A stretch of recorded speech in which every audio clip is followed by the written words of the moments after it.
How are you? Great. Doing great. Seems like it. Seems like it. It's a walkthrough day. You can't be too upset. Right? Okay, everybody ready? Again, proud of our team with the way they've responded this week, the way they've bounced back. I really feel like coming off a tough loss, they had their focus early in the week. Anytime you come off a tough loss like that, you have to bounce back quick, and I'm proud of our team and the way they've responded. I feel good about it. Hopefully it'll carry over to Saturday. We'll go down there and play a good, complete football game. We'll need to, and excited about the opportunity.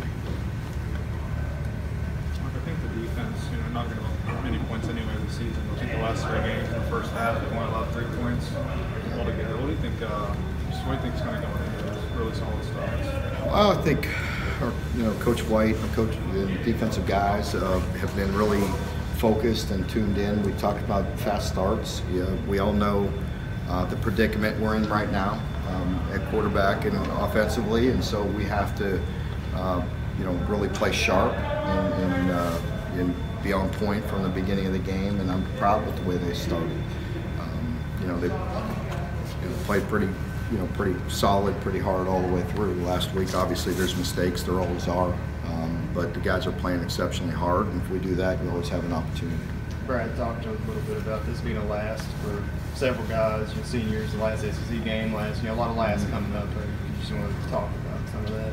Yeah, I haven't really looked at it that way, you know what I mean? So that's fine.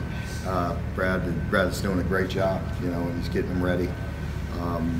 Proud of the way they've worked, so whatever motivation, message he has in that room has been fine with me. He's done a good job, but really I haven't looked at it that way. Got 3. This is the next one. Always the biggest game is always the next one. So this is a big game for us. And, certainly we need to do everything we can to get back in the win column. As a first-year coordinator, what has impressed you about the job Brad's done this year? I just think, every week and every certainly in this league, there's different challenges, and everybody's different. And I really feel like he works exceptionally hard. He's obviously got the guys in good position. He's getting to play hard. That's always the biggest unknown with a guy that maybe hasn't called plays, is getting the team and what that messaging is going to be like and how they will respond to that individual. And obviously they've responded well to him, and so that's been great to see, because he always knew he had the knowledge to put together, and they work hard. It's been a great group, the defensive unit. Defensive coaches all work very hard, and they've done a good job, so I'm proud of them. Some of the guys describe Danny's running back as kind of a bowling ball. What do you see from him, and how dangerous can he be? Yeah, he's explosive. He's a complete back. He has that ability, that toughness that you're talking about, where he hits it, and he'll find a seam. And they do a nice job with, again, you've heard me talk about it 2 or 3 times down the stretch here, but just pinch sets, cutting off, getting it to the edge, and that's where he has another gear. So he has good vision, and then he can take it to another level. And once again, they'll like some of these teams have been doing to us and to everybody. It's just what they do. They're going to get the ball with him running on some smaller guys, and you have to be clean in your tackling, and you have to have great pursuit there. How important is it to get Neal to make sure you keep him from being able to kind of go off? Because he seems like he's the main guy that he's back for them. Yeah, I think we just got to play great as a unit, and everybody's got to be where they need to be and play with great structure like we've been doing. Mark, you said Monday you was thinking about maybe switching some things up this week in preparation. Have you done that, and how they responded? Yeah, I know the week's not over yet. Yeah, tomorrow really was what I was talking about. So tomorrow we are going to change things up. We're going to go earlier than normal. We generally on Fridays do everything here, do all the work here. So when we leave here, we just go and have brief meetings and do our normal routine. We'll have meetings, go to movie and things. But this trip, we're just going to leave, so we're going to go down there and do the work. So that way, hopefully it'll break it up, get them out of that bus, because, you know, it doesn't make sense for us to fly, and it's a pretty good bus trip, and so we'll get down there, and then we'll have our meetings, and we'll go to Tennessee's indoor facility and have our Friday practice, and hopefully stretch them out and get them moving around a little bit, and then go back to the hotel and pick it up when we normally do. So the change of schedule is more due to just proximity of Vandy?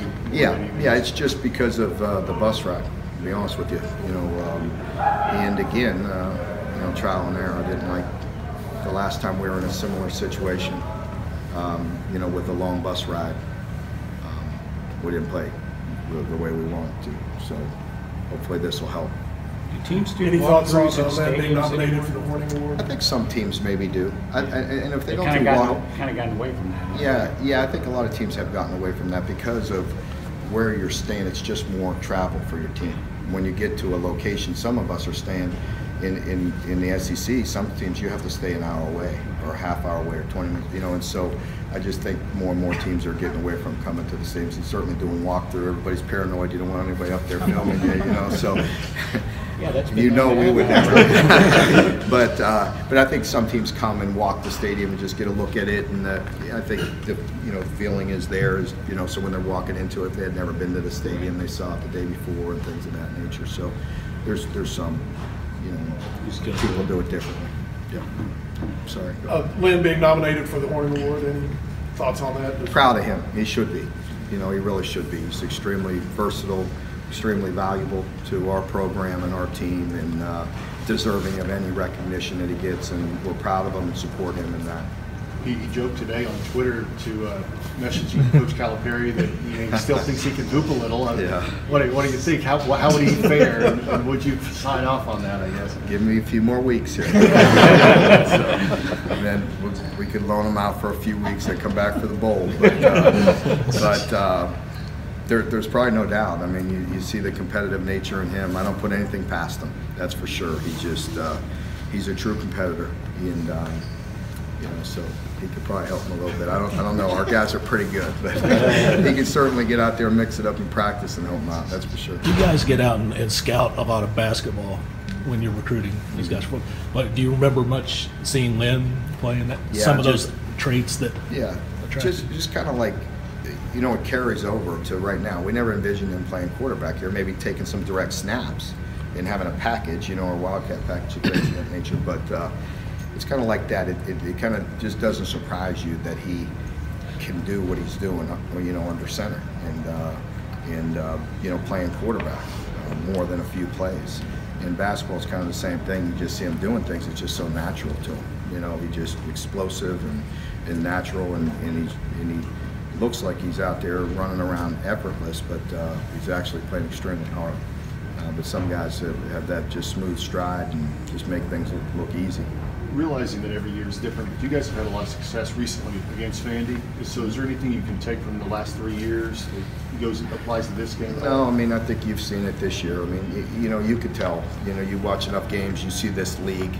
Every week, you just better be ready. Every year is a new year. You better be ready. We've been on both sides of that. Where some streaks have ended, some streaks have continued. So we're worried about being ready to play this week, and I think you have to take each game, each year, totally new. And it's about our mindset. I like where our team's at. I like their focus and their discipline and the way they've had good energy this week, and hopefully we'll carry that over and execute.